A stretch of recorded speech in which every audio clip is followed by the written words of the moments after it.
আসসালামু আলাইকুম। বর্তমানে ফ্র্যাঞ্চাইজি লিগ হিসেবে ২ টা ফ্র্যাঞ্চাইজি লিগ চলতেছে এবং সেই ২ টা খুবই গরম ২ টা লিগ, অর্থাৎ Indian IPL premier league IPL এবং Pakistan super league PSL. So এই আইপিএল এবং পিএসএল নিয়ে ২ টা দেশেই কিন্তু টান উত্তেজনা বিরাজ করছে। কিন্তু বিশ্ব পরিমণ্ডলে আইপিএল এবং পিএসএল এর মধ্যে কে এগিয়ে সেটা হয়তো সবাই চোখ বুজে বলবেন আইপিএল। কিন্তু বর্তমান যদি আপনি দেখেন তাহলে বর্তমানে এবং লাস্ট কয়েক বছর ধরে পিএসএল কিন্তু দারুণ টক্কর দিচ্ছে আইপিএলের সাথে। যদিও আইপিএলের টাকার হিসাব কিংবা দর্শকের হিসাবে অনেকটা এগিয়ে রয়েছে। সো আইপিএল এবং পিএসএলের এই যে ২ টা লিগ রয়েছে, সেই ২ টা লিগের মূলত পার্থক্যটা করে দিচ্ছে কোথায় এবং মূলত পিএসএল থেকে আইপিএল কোন জায়গায় এগিয়ে সেটা নিয়ে আমরা একটু চলুন দেখে আসি। সো আইপিএল এবং পিএসএল এখানে যদি দেখেন তাহলে আইপিএলে যে কয়টা দল অংশগ্রহণ করতেছে, প্রত্যেকটা দল হোম এবং এওয়ে ভিত্তিতে ম্যাচ খেলতেছে। সো এই বেনিফিটটা কিন্তু পিএসএল এর যে দলগুলো রয়েছে সেই দলগুলো পাচ্ছে না।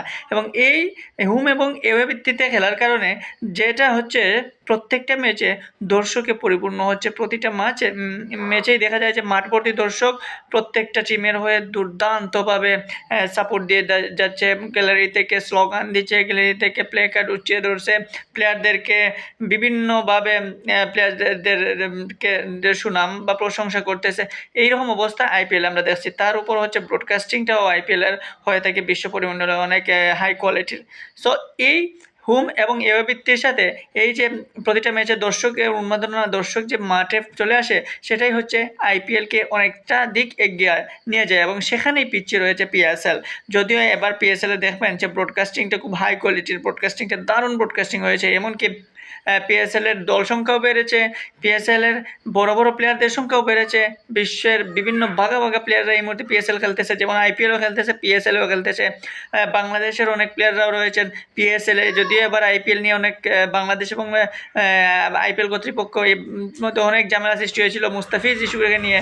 দিন শেষে মুস্তাফিজকে তারা রিজেক্ট করলেও মুস্তাফিজ পিএসএলে দুর্দান্ত ফর্মে রয়েছেন এবং পিএসএলে কিন্তু খেলে যাচ্ছেন।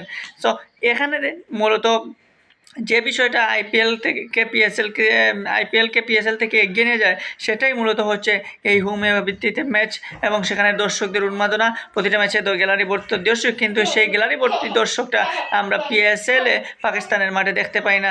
পিএসএলের এই দর্শকের যে খরা, সেই দর্শক খরার কারণে মূলত আকর্ষণটা কমিয়ে নিয়ে আসে পিএসএলের। কিন্তু ব্রডকাস্টিং কিংবা লাইভ টেলিকাস্টে এই মুহূর্তে দেখবেন যে আইপিএলে যেমন দর্শক সংখ্যা বেড়েছে, তেমনি পিএসএলেও দর্শক সংখ্যা বেড়েছে। বরঞ্চ আইপিএলের চেয়ে হয়তো পিএসএলের দর্শক সংখ্যা আগের চেয়ে প্লাস হয়েছে বেশি। আইপিএলে এখন দর্শক কিছুটা হলে কমেছে, বিশেষ করে বাংলাদেশের দর্শক যারা রয়েছে, প্রচুর দর্শক কিন্তু আইপিএল থেকে চোখ সরিয়ে নিয়েছে এবং সেখানে পিএসএলে চোখ রাখছে। কারণ পিএসএলে বাংলাদেশের প্লেয়াররা রয়েছে, মুস্তাফিজ, রিশাদ হোসেন, নাহিদ রানা, শরীফুল, তানজিদ তামিম, পারভেজ হোসেন, প্রত্যেকে দারুণ খেলা খেলছেন। বাকি যারা রয়েছেন প্রত্যেকে ভালো সুযোগ পেয়েছেন, টপ ক্লাস পারফরমেন্স করেছেন। পারভেজ হোসেন, মুস্তাফিজ তো ধারাবাহিক পারফরমেন্স করছেন, নাহিদ রানা লাস্ট ম্যাচে দুর্দান্ত বোলিং করছেন, শরীফুলও ভালো বোলিং করছেন। সো বাংলাদেশের দর্শকদের চোখটা পিএসএলে টেনে নিয়েছে, কারণ আইপিএলে যেহেতু দর্শক বা বাংলাদেশি প্লেয়াররা নাই। সো এই হিসাবে উপমহাদেশের ক্ষেত্রে কিন্তু এই মুহূর্তে পিএসএল অনেকটা বাংলাদেশি দর্শকের ক্ষেত্রে বা শ্রীলঙ্কান দর্শকদের ক্ষেত্রে অনেকটা দর্শক কেড়ে নিয়েছে পিএসএল। কারণ পিএসএলে আমরা পাকিস্তান বাংলাদেশের দর্শকদের দেখতে পাচ্ছি। তার বাইরে এই ভারতীয় যে লিগটা রয়েছে আইপিএল, এই আইপিএলের দর্শক সংখ্যা হোম এর ভিত্তিতে সেখানে মোটা অঙ্কের কিন্তু কিছু সিন্ডিকেট রয়েছে, যেমন বাজি ধরার লোক, যেটাকে আমরা সরাসরি জুয়া বলতে পারি। সো সেই সিন্ডিকেটটাই কিন্তু আইপিএলকে মূলত টপ লিস্টে নিয়ে যায়। তারা কিন্তু রেগুলার আইপিএল নিয়ে আপডেট দিচ্ছে, রেগুলার আইপিএলের বল বাই বল হিসেব নিকেশ করছে শুধুমাত্র তাদের লাভের জন্য। সো সেই লাভগুলা এবং এই জুয়ারি যারা রয়েছেন তাদের যে এই বাজিটা, সেই বাজিটার কারণে আইপিএল চলে আসে সামনে। কিন্তু ভবিষ্যতে হয়তো এই আইপিএলকে যেভাবে আইপিএল টাইমে পিএসএল হচ্ছে, হয়তো এই পিএসএল আইপিএলের সাথে আরও ভালোভাবে টক্কর দিতে পারে, যদি তারা দর্শকদের আকর্ষণটা মাঠ পর্যন্ত নিয়ে যেতে পারে। যদি পাকিস্তানের দর্শকরা মাঠে যায় এবং হোম এওয়ে ভিত্তিতে পাকিস্তানের দলগুলো যদি খেলতে পারে, তাহলে নিশ্চিত আইপিএলের সময় যদি পিএসএল আবার হয়, তাহলে কিন্তু ওখানে আইপিএলের সাথেই পিএসএল টক্কর দেবে, এমনকি আইপিএলকেও টপকে যেতে পারে পিএসএল। সো অপেক্ষাকে তখন দেখা যাক পিএসএলের মানে এবার যেভাবে ব্রডকাস্টিং কিংবা আন্তর্জাতিক প্লেয়ারদের তারা ধরে রাখতে পারছে, আগামীতে দর্শকদের রাখতে পারে কিনা, মাঠ পর্যন্ত নিয়ে আসতে পারে কিনা।